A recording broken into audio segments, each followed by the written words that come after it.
Welcome and good evening. You're watching News 9 Live, On Point with me. And before I introduce you to today's On Points, let's take a quick look at the headlines.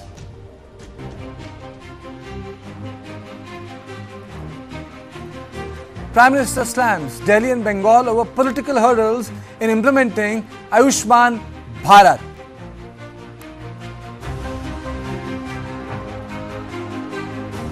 Ram Mandir in Ayodhya gears up for its first Diwali, aims to create new world record with 28 lakh diyas.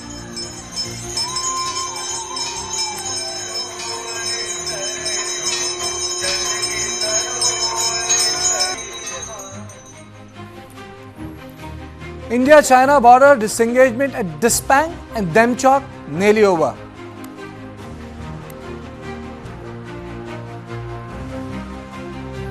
NCP's Nawab Malik enters poll fray despite BJP's opposition.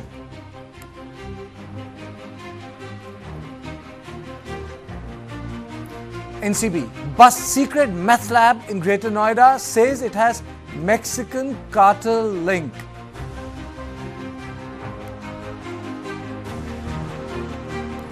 Nagpur police identify man behind series of hoax threats to airline. Suspect is on the run.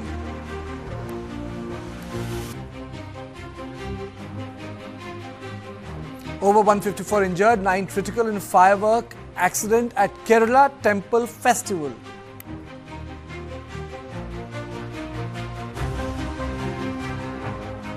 Trump and Harris enter final stretch of campaign as race to White House remains neck to neck.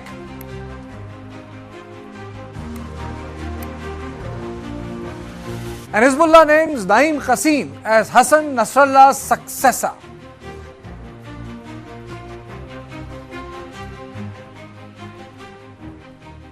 So welcome to 1.1, and it is about Karnataka. BJP has not been able to put its house in order. Bharatiya Janata Party made Yediyurappa resign, but has failed to fill the political vacuum his absence has created. BJP not only lost power in the state, infighting within the party continues. His son, Vijayendra's leadership has not been accepted by many party veterans. Many BJP leaders have started to openly speak against Vijayendra. Former Minister Ramesh Jarkiholi recently said that he would not campaign for the upcoming bypolls if BJP State President Vijayendra remains in office. by-election ನಮ್ಮ ಪಕ್ಷಕ್ಕೆ ಒಳ್ಳೆದಾಗೈತೆ ಬಯಸ್ತಾ ಹಾರೈಸ್ತೀನಿ. ಆದರೆ ವಿಜೇಂದ್ರ ಅವರು ಇದ್ದರಲ್ಲಿ ನೇತೃತ್ವದಲ್ಲಿ ಯಾವ election ಹೋಗೋಲ್ಲ. ವಿಜೇಂದ್ರ ಅಧ್ಯಕ್ಷ ತೆಗಿ ಮಠ ಫಸ್ಟ್ ಹೋಗೋದು ನಾವು ಯಾವುದೂ ಕಾರ್ಯಕ್ರಮ ಒಂದಲ್ಲ ಅದು ಪಕ್ಷಕ್ಕೆ ಬರಲಿದ್ದು ನಾ ಹಾರೈಸ್ತೀನಿ. Earlier, Ramesh Jarkiholi had said that the Karnataka BJP never accepted Vijayendra's leadership. Both MB Patil and Yatnal have opened a front against Vijayendra. Yatnal too has called for Vijayendra's removal from the party. ಅದು Vijendra team ಅದು ಈಗೆಲ್ಲ ಇದು ಆಗಿ ಮುಗಿದ ಮ್ಯಾಗ ಈ ಒಂದು team ಮಾಡ್ಯಾರ. ಅದಕ್ಕೆ ನಾವು ಲೋಕಸಭಾ ಸದಸ್ಯರು ಈ ಒಂದು ಟೀಮಿಗೆ ಜೊತೆಗೆ ನಾವು ಬಹಿಷ್ಕಾರ ಹಾಕಿದ್ವಿ. ಕಾಟಾಚಾರ ಹೌದು. ಇವ್ರು ನೋಡ್ರಿ, ಇಡೀ ಕರ್ನಾಟಕನೇ ಬೆಂಕಿ ಹತ್ತಿ ಉರಿಲಾಕತ್ತದ. ಮತ್ತು ಈ ವಿಜೇಂದ್ರ ಹಿಂದೆ ಯಡಿಯೂರಪ್ಪ ಮುಖ್ಯಮಂತ್ರಿ ಇದ್ದಾಗ ಜಮೀರ್ ಅಹಮದ್ ಖಾನಿಗೆ 1,000 ಕೋಟಿ ರೂಪಾಯಿ ಅನುದಾನ ಕೊಟ್ಟಿದ್ರು. ನಾನು ಅದನ್ನು ಪ್ರಸ್ತಾಪ ಮಾಡಿದ ಮ್ಯಾಗ ವಾಪಸ್ ಸ್ಥಗಿತಗೊಳ್ಳಿ. ಯಾಕಂದ್ರೆ 1,000 ಕೋಟಿ ರೂಪಾಯಿ ಕೊಟ್ಟಿದ್ರು ಜಮೀರ್ ಅಹಮದ್ ಖಾನಿಗೆ. ಪೂಜ್ಯ ತಂದೆಯವರ ಕಿರಿಯ ಮಗ ಜಮೀರ್ ಅಹಮದ್ ಖಾನ್ ಅವ್ರ ಕಡೆ 1,000 ಕೋಟಿ ರೂಪಾಯಿ ಕೊಡ್ಬೇಕಾದ್ರೆ ಏನಾರು ತೊಗೊಂಡಿರ್ಬೇಕಲ್ಲ. ಇವೆಲ್ಲ ಇಂಥ ವ್ಯವಹಾರ ಬಿಡಬೇಕು ವಿಜೇಂದ್ರ. ಇಲ್ಲಿ ನಾನು MLA ಇದ್ದೀನಿ, ನಮ್ಮ ಲೋಕಸಭಾ ಸದಸ್ಯರದಾರ. ನಮ್ಮನ್ನಿಬ್ಬರನ್ನು ಬಿಟ್ಟು ನೀವು ಸಮಿತಿ ಮಾಡ್ತೀರಂದ್ರೆ ನಿಮ್ಮದು ಇದು ಕೇವಲ ಯಾರು ನಿಜವಾಗಿ ಹೋರಾಟ ಮಾಡಕತ್ತಾರ ಅವ್ನು ತುಳಿದು ಬಿಟ್ಟರೆ ವಿಜೇಂದ್ರ ಕಾರ್ಯಕ್ರಮನೇ ತುಳಿ ಕಾರ್ಯಕ್ರಮ ಅಟ್ಟೆ. ಪೂಜ್ಯ ತಂದೆಯವರು ಅದೇ ಮಾಡಿದ್ರು, ಪೂಜ್ಯ ತಂದೆಯವ್ರ ಮಗನೂ ಅದೇ ಮಾಡ್ತಾರೆ. Vijayendra downplayed the dissent and said that the internal party issues are different and will be handled separately. He was on his way for a political program that the BJP had organized on the Waqf issue. Internal party issues are different. that will handle it separately. But the matter is, when a poor farmers who have been cultivating these lands from 50, 100 years, what was the necessity for the bureaucrats to issue the... Now, capitalizing on the internal dissent in the BJP, Congress has claimed that at least 8 BJP MLAs are ready to join the party at the right moment. Now, Congress MLA Lakshman Sawadi said that the several BJP legislators are dissatisfied with the party's current leadership under Vijayendra. He mentioned that senior leaders like Ramesh Jarkiholi and Yatnal have openly opposed Vijayendra's leadership, signalling political defection. He highlighted the case of CP Yogeshwar, who was instrumental in building BJP's base in Channapatna, but according to him was sidelined during election by Vijayendra. Sawadi stated that disenchanted BJP leaders, including Somashekhar and Shivaram Hebbar, might switch to the Congress for stability. ಸೃಷ್ಟಿ ಸೋಮಶೇಖರ್ ಅವರು ಇರ್ಬೋದು, ಹೆಬ್ಬಾರ್ ಅವರು almost ಬಂದಂಗಾಗಿದೆ, ಅಧಿಕೃತವಾಗಿ ಬರಬೇಕಾಗಿದೆ. ನೋಡಿ, ಮಂಡ್ಯ ಜಿಲ್ಲೆ ಒಳಗಡೆ ಆ ಒಂದು ಹಳೆ ಮೈಸೂರು ಭಾಗದಲ್ಲಿ PC ಯೋಗೇಶ್ ಅವರು ಪಕ್ಷಕ್ಕೆ ಸುಮಾರು 15 ವರ್ಷಗಳ ಕಾಲ ದುಡಿದಿದ್ದಾರೆ. ಅವರಿಗೆ ಅವಕಾಶ ಕೊಡಬೇಕಾಗಿತ್ತು. ಆ ಭಾಗದಲ್ಲಿ BJP ಬೆಳೆಸ್ತಕ್ಕಂಥದ್ದು ಏಕೈಕ ಒಬ್ಬ ಆ ಭಾಗದಲ್ಲಿ ಮುಖಂಡರಿದ್ದರು. ಅವರನ್ನು ತಿರಸ್ಕಾರ ಮಾಡೋದರಿಂದನೇ ಇವತ್ತು ಅವರು ಬಿಟ್ಟು ಕಾಂಗ್ರೆಸ್ ಪಕ್ಷಕ್ಕೆ ಬಂದಿರೋದ್ರಿಂದ ಇಂಥ ಅನೇಕ ಘಟನೆಗಳು ಮುಂದೆ ಕೂಡ ನಡೀತಾ ಇದಾವೆ. ಈಗ ನೋಡಿ, 8-10 ಸಂಖ್ಯೆಗಿಂತಲೂ ಇಲ್ಲಿ ನಾವು ಅವ್ರನ್ನ ಪಕ್ಷಕ್ಕೆ ತೊಗೊಂಡ್ಮೇಲೆ ಅವ್ರ ಭವಿಷ್ಯದ ಬಗ್ಗೆನೂ ಚಿಂತನೆ ಮಾಡಬೇಕಲ್ಲ. ಅದಕ್ಕಿಂತ ಹೆಚ್ಚಿನ ಜನ ಬರಲಿಕ್ಕೆ ರೆಡಿ ಇದ್ದಾರೆ. Another Congress leader, Ramdurg MLA Ashok Patton, echoed the sentiment, claiming 12 to 15 legislators could soon make the switch. But that's besides the point. The point is, Vijayendra is under fire. Today I am joined by Vijay Grover, senior journalist, Professor Chambi Puranik, political analyst, and Brijesh Pandey, my input editor in the studio. Thank you, both of you. The topic is very simple. Why is Yediyurappa's son under fire? I have divided into 4 parts. First, begin with why. Brijesh. Well, I think, Yediyurappa, Vijayendra was never the kind of leader, not even half the leader which B.S. Yediyurappa was. I mean, he's a stalwart. And that is the reason there was no, dissension or no threat to his leadership. But the way entire things panned out before elections, the way he was forced to resign, the way he made sure that the post of party president remained vacant for, and they couldn't find LOP for a long time. All of it did not go down well with, senior faction leaders within the state of Karnataka. And I think, they had never kind of reconciled to the fact that that Vijayendra is the BJP party chief. What is embarrassing for the Bharatiya Janata Party is the open dissension which we witnessed during the election, Kartike, continues unabated. And despite, efforts which are being put in by RSS or senior central BJP leaders to at least put up a united front, and there should not open, taking on of Vijayendra, there's no, nobody is fearing the central leadership at all. And that is the reason why there's an open challenge. And I think, the BJP central leadership will be very hard pressed to put an end to this rebellion, because Jarkiholi and all are not like, very small first-time MLAs that you can browbeat and all. It's an open this thing. And the fact that, the Congress which was in the back foot, going by what is happening in the Muda scam and ED raids and all, the Congress, it looks like that the BJP is an equally divided house, not able to pin down the Congress party government. Okay. Mr. Grover, why is Vijayendra under fire? Well, see, Kartikeya, one thing we need to understand is, the passing on of the baton to Vijayendra did not go well even when the charge was handed over to him. Okay. And, this is something which has not just been the Jarkiholi's issue. Several other leaders, including Yatnal, have always, raised this point of view. But the fact is that, while Vijayendra is being put on the scanner, this open rebellion actually comes like an opportunity for him to prove his mettle once again. We've seen every by-election in the past, which has gone after Siddaramaiah took charge, and, Vijayendra has proved his mettle, and, he's ensured that the seats were won, be it Tumkur or be it the other constituencies, where he's shown his leadership skills and the management skills. And that's the reason why this was given to him. Satish Jarkiholi has been on the dissent. Ramesh Jarkiholi has always been on dissent in terms of this particular, that he expected that he would get a bigger role to play. and his brother Satish Jarkiholi also this, similar thing with Siddaramaiah and the Congress. Both the brothers have been on either side of the divide and have similar temperaments because their hold in North Karnataka is very big, and they feel that they've been marginalized by the leaders from Central and South Karnataka, and this is where you see this anger coming time and again. But clearly, this is something which now with the by-elections that are now on the thing, in case Ramesh Jarkiholi does not participate in the campaign as he's threatening, and the BJP is able to put up a good performance, it will actually, fizzle out, and it will send a message to a lot of detractors of Vijayendra also that, he is... Okay.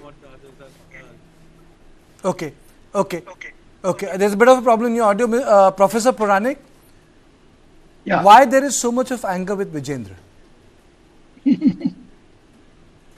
I mean, you see, the anger with Vijayendra is, understandable because, Ramesh Jarkiholi and Yatnal, they are local leaders. They are not leaders, who are having mass appeal in the state, whether it is the Lingayat community or backward community or even the other groups which are there in BJP. BJP, is definitely now, it has to show its the high command that discipline is there, and these people listen to high command. They always say if the high command directs us, we'll go on campaign. And so they also, they want to keep their whatever position strong also. So, but I don't think anybody can replace Vijayendra right now because not only because of the Lingayat voters, but also the image and the popularity which Yediyurappa still commands in spite of not being chief minister or in power. So these are all the kind of strong roots that BJP has to nourish and protect also. So therefore,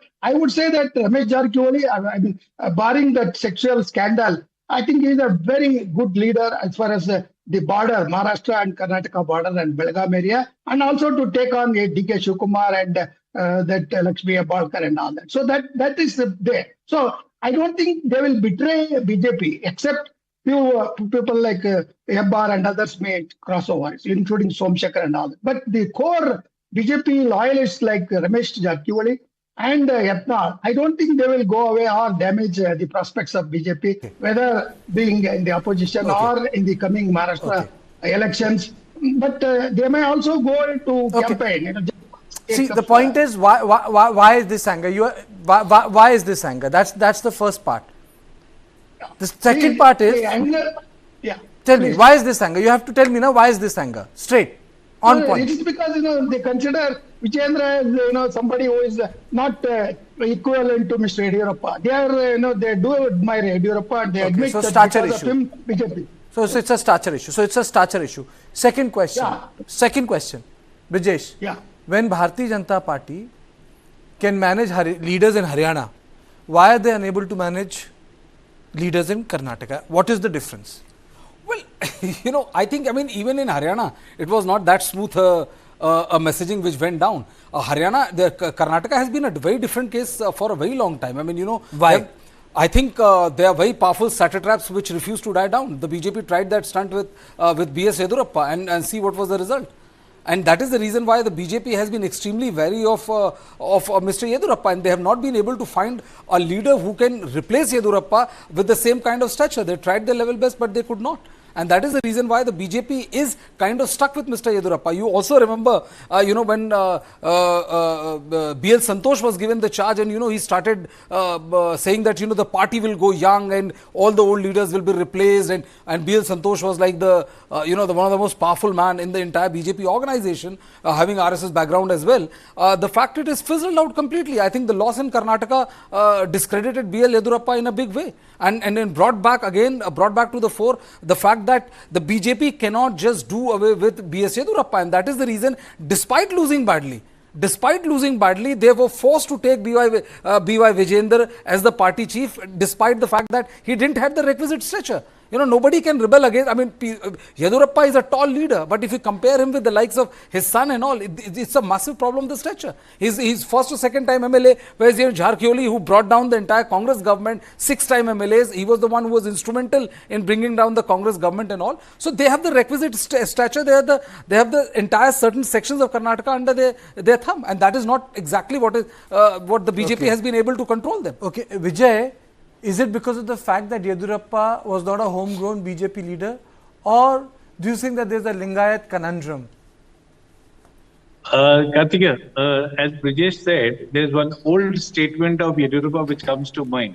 When he was asked to step down when the scams had come when he was the chief minister, he said the only successor to Yediyurappa will be Yediyurappa. But the fact is that, he's ensured that within the party, the only successor to Yediyurappa as a president is his son. So clearly, this is what the stature of Yediyurappa is. And as Brijesh very rightly said, that no other leader commands that kind of respect.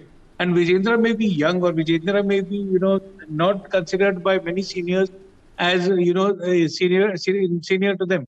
But if you were to look at the organization skills he's got, that is something that has made him so popular that today Vijayendra can walk into any district, any of the 29 districts of Karnataka, and he has a fan base, he has people who are with him. And, if you were to talk about the Jarkiholis, they do not have that kind of clout or influence. He may have been eyeing the post of the state president, but the fact is that, there's no way that Jarkiholis, apart from North Karnataka, would get that kind of support in South or Central Karnataka. So clearly, this is something that even the High Command knows. But time and again, we've seen the Jarkiholis and the others make noise about it. They want to be heard. They want to get that kind of attention. And what better opportunity than just before the campaign, the elections and during the campaign. So that's something that clearly shows that, it's just eyeing for attention at the moment. And they want the High Command to recognize them and request them to go. So whether the High Command does it now is a big question. Or it lets Vijayendra puts the ball in his court and says that, okay, if they're not coming, you go ahead and continue with the lead that you're doing. So clearly that is something that would be a test for Vijayendra also now, that he has to ensure that, out of 6, at least he's able to manage 3 or 4. While, in North Karnataka, there is a Ishigaon constituency which already Bommai's son is going to contest. So Bommai is already on the onus. But clearly, it's a big task now for Vijayendra to prove his seniority and, to show that his organization skills, which is displayed time and again, are once again proved right for the party. Or is it because of the fact, the unique nature of the Karnataka politics, Siddaramaiah is of a socialist import, and so is Yediyurappa in earlier politics. Neither Yediyurappa cut his teeth into the RSS politics, nor Siddaramaiah cut his teeth into the traditional Congress politics. And they are two powerful political figures. The one is retired, and that's the uniqueness of the Karnataka politics, which is missed by many north of Narmada. Well, see, even 2014, when Modi had swept general elections, at that time I was in Telka and I had written an article that the credit for the BJP's clean sweep in Karnataka at that time, I would not give it to Mr. Modi but to Yediyurappa, because the kind of effort he had put in then. And that is the hold, that is the grip that Yediyurappa had at that time in Karnataka politics, that he could ensure that, all the 28 constituencies voted for the BJP. And that's something which, he continues to hold that sway. And we need to give the fact that Vijayendra certainly is benefiting from the heritage or the inherited popularity of his father. But the fact is that, he's time and again displayed. It's not that he's been, para-dropped to become the state president, because even when Yediyurappa was the president and the chief minister, he's done the back end for him. And, he's been the backroom boy for his father, and everybody in the party recognizes that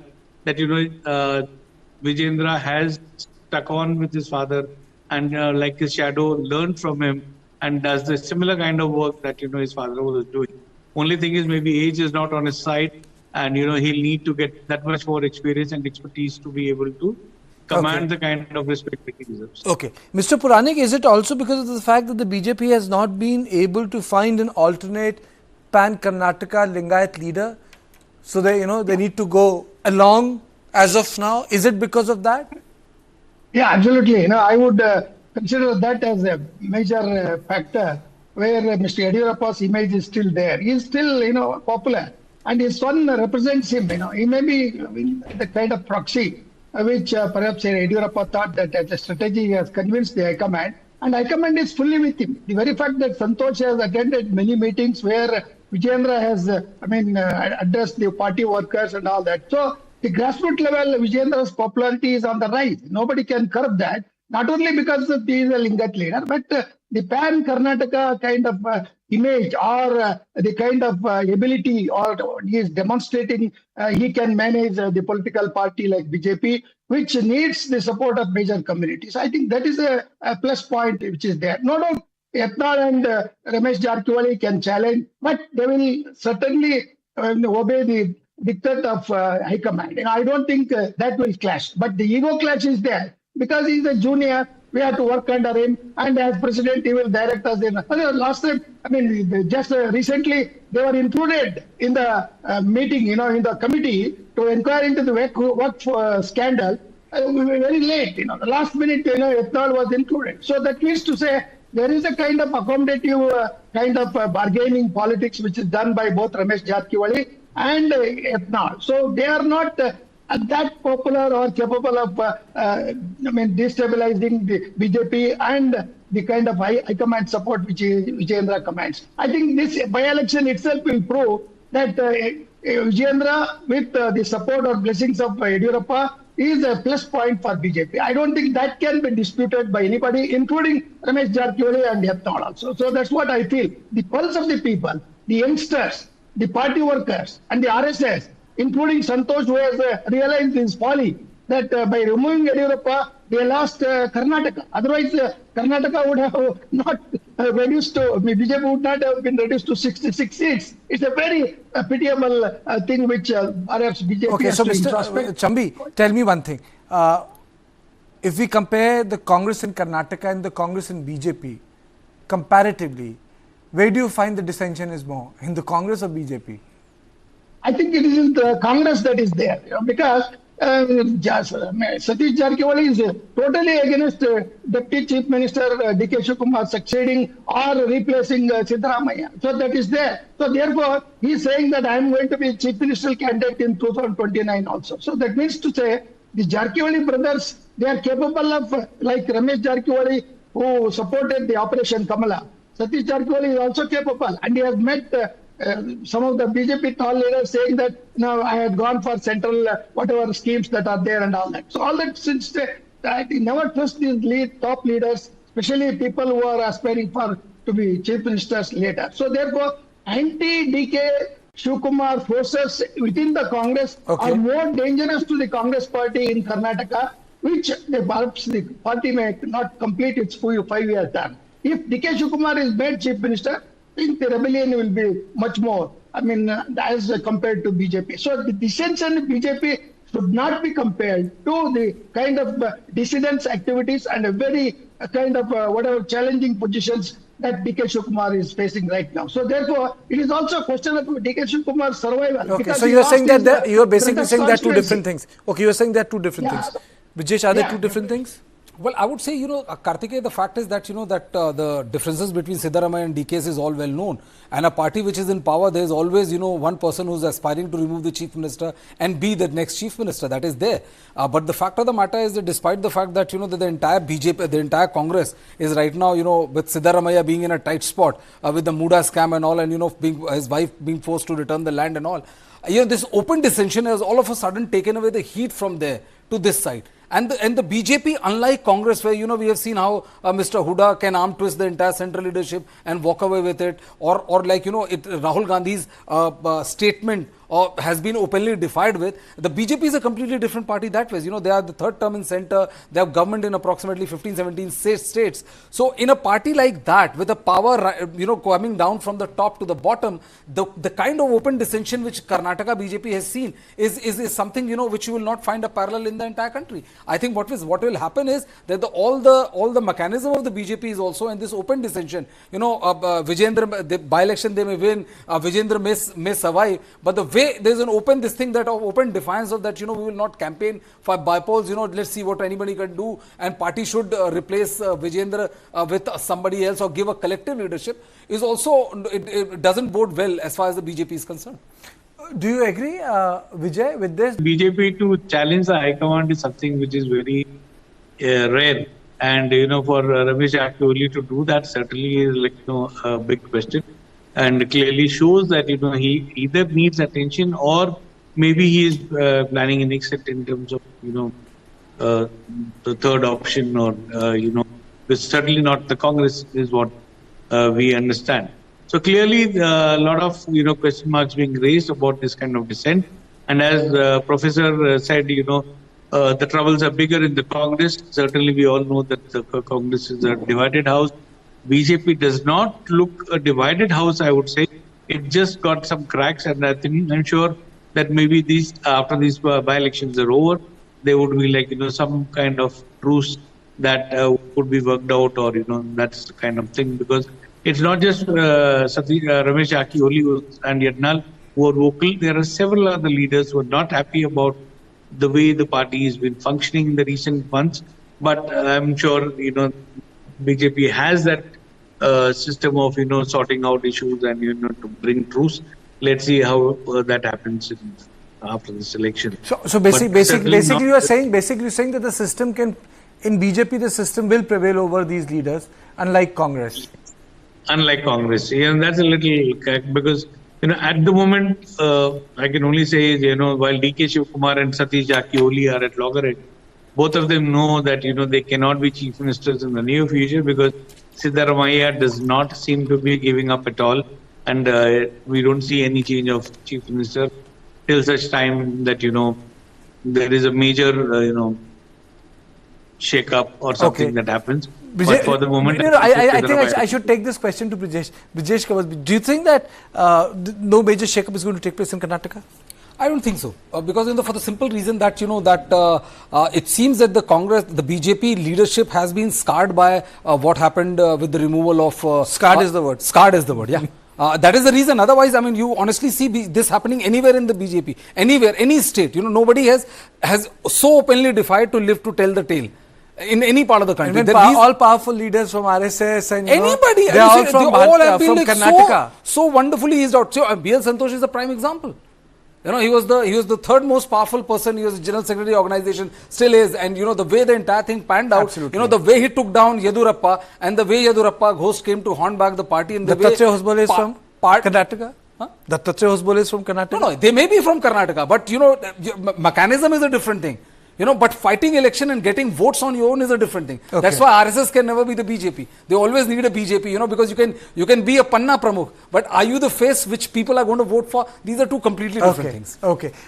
Thank you, Mr. Grover. Thank you, Professor Puranik. Thank you so much for joining me. Brijesh, you stay with me. So this whole debate was about the problem which Bharatiya Janata Party is facing in Karnataka, and this is a twin problem in Karnataka, because if the opposition is in a problem, the government is on a bigger problem, because the chief minister and the deputy chief minister, they have their own ambition. The deputy chief minister wants to be the CM doesn't want to give in, but then I think the only relief they are getting it that the person who is supposed to lead the opposition party is the guy who is under fire from his own colleagues. So thank you all of you for watching me on this On Point 1. Don't go away. After a short break, I'll be back with On Point 2, and that is about Manipur.